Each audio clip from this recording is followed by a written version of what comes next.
Can you name the 5 parts of the First Amendment? Are you kidding? 5 parts of the First Amendment. Just the freedom of life, liberty, and the pursuit of happiness. Wait, give me a second. What was the question again? Freedom of religion.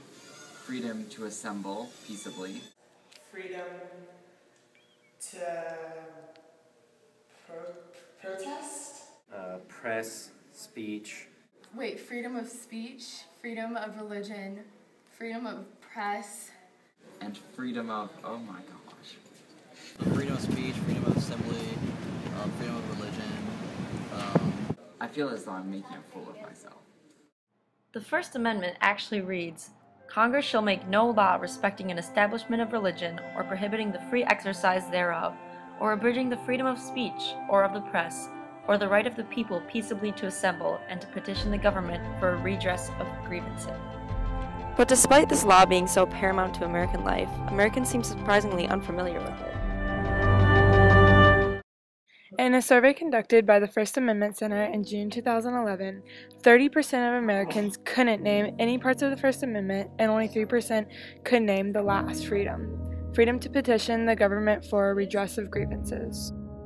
What's possibly even more unsettling is that in a survey conducted in 2006 by the McCormick Tribune Foundation, Americans could name more of the 5 characters in the Simpsons family than they could name freedoms granted in the First Amendment, with 52% naming at least 2 Simpsons characters, and only 28% naming more than 1 freedom granted in the First Amendment.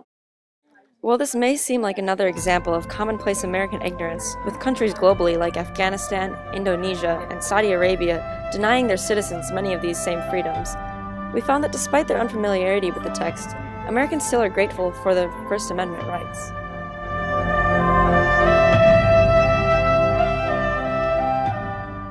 My whole family's from Nigeria, and I go there for Christmas like every year, and they don't have a lot of the same rights, and I see the protesters getting like shot and things like that wouldn't happen here, so it's definitely something to be grateful for. I was at church, and this guy from, I can't remember where he was from, but he doesn't have freedom of religion. Like, he has to follow certain policies, and he was a speaker at my church, and it made me so grateful. I was like, you know, that has to be hard, not being able to choose your own religion. So if the First Amendment holds such importance to American citizens, we wondered, should they be more familiar with the text? Eugene Volokh, a constitutional scholar at the University of California, Los Angeles School of Law, stated that, I don't care whether Americans know if it's in the First and Fourth Amendment as opposed to, say, the Sixth and Eighth Amendments. What's important is to know what the amendments are, rather than where they happen to be in the particular numbering system of the Constitution. I think that most Americans can give you the gist of the First Amendment. I think that most Americans know what it means to them. I know what it means to be, that it's an integral part of being an American and the freedoms that you're offered and that you can take advantage of in this country. I don't think that they need to be able to rattle off all of the amendments verbatim. Okay. I think that if you have a good idea of your Constitution, and you have a good idea of what liberties you're allowed in this country, I think it's very important for every citizen to know that.